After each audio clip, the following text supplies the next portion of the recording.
Every decision that will require significant time of your life should be justified. And in this video, we're going to talk about career of a web developer. Now, I'm going to be talking about 3 things specifically, and this is a bit of a unique section, unlike all the other ones where we just code along and learn new skills. I want to talk about 3 things in this video. One is, why would you even want to be a developer? And I know you're taking the course, I know you're committed, but I want to talk to you about why it is such a good decision to become a developer and some of the freedom that it allows in your life. The second is we're going to talk about which tools you should learn to be a successful developer.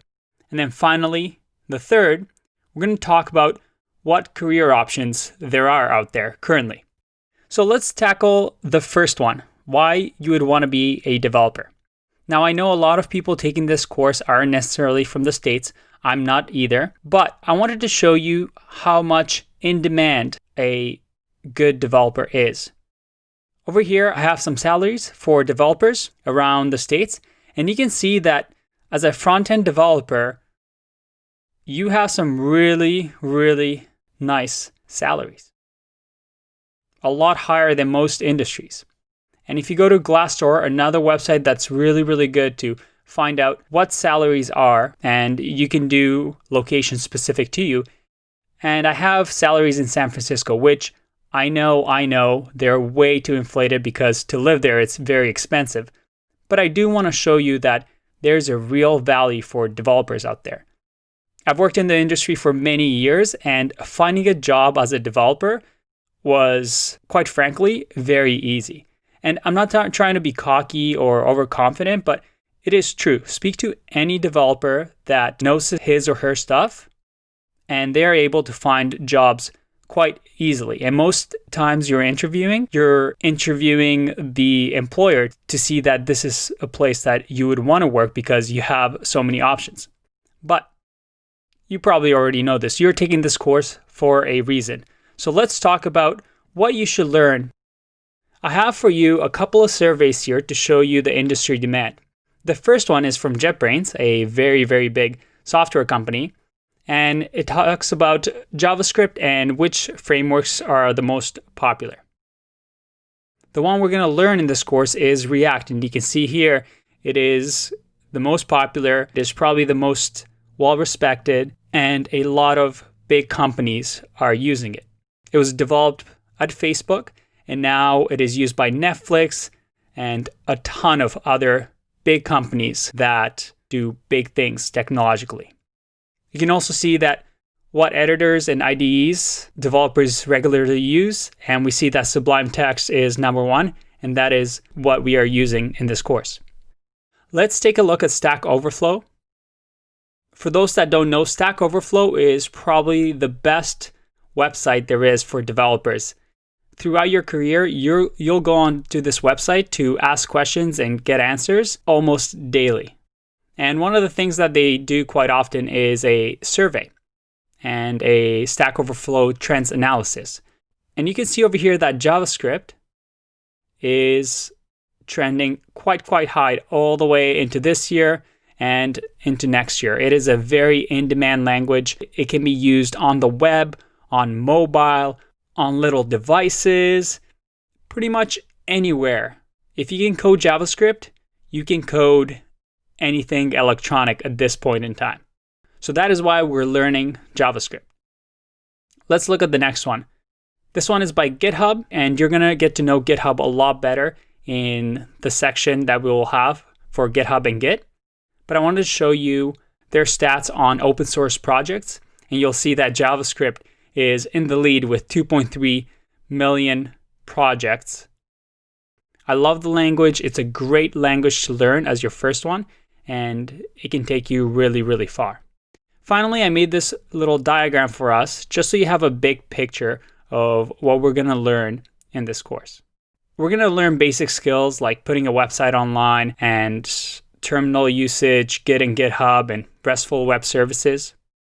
We're also going to do front-end work, and some of the videos have already gone through this, but we learn HTML5, CSS3, Now, this is kind of interchangeable, but if you want to be a designer, you are more likely going to focus on CSS, responsive design, and other tools like Photoshop, Sketch, and Illustrator. And this is not the course for it.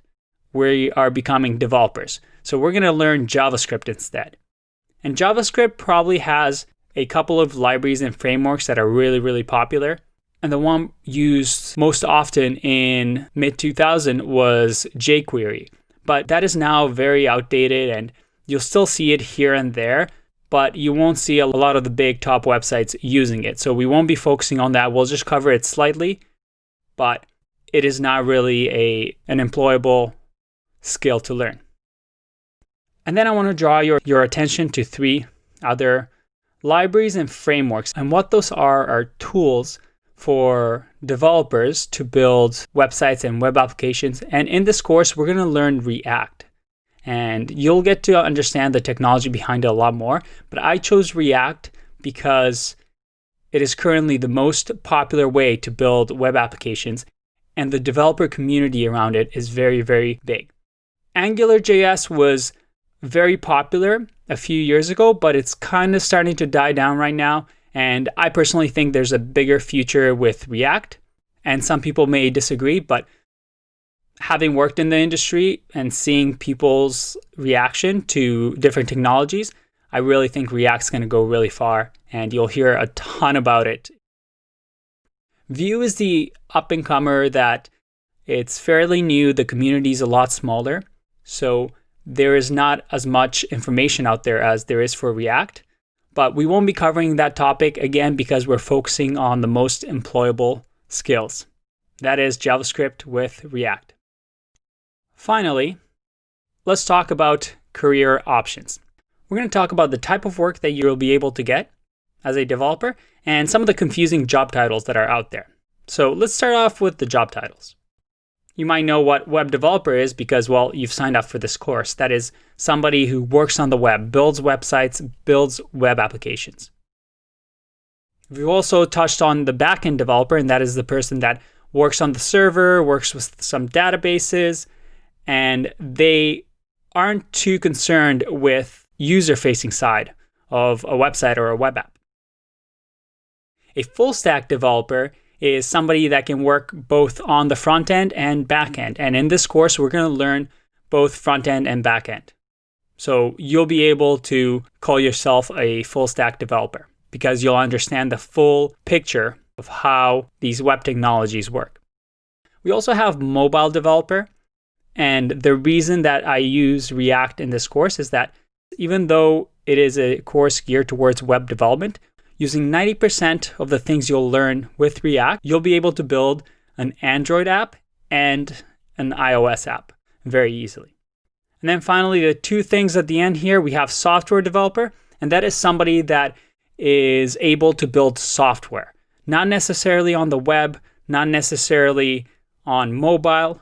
They're able to use a programming language to build software, that is code that can be run anywhere. And then finally, software engineers use computer science to solve complex machine problems.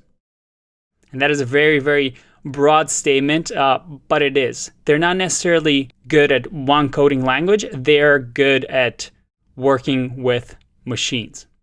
So I just wanted to throw that out there so you know what the differences are when you are looking for jobs out there. Now let's talk about the fun stuff, the type of work you'll be able to do when you become a web developer. And ideally, if you go full force into this course and you really learn the concepts that we cover in this course, the type of work that you can do with this. So the first one is entrepreneurship. And obviously, when you're able to build websites and you're able to build landing pages and applications, well, you can start your own business. If you have that ambition and idea, then entrepreneurship is definitely a good avenue to go. And it is part of the reason that I myself became a developer initially.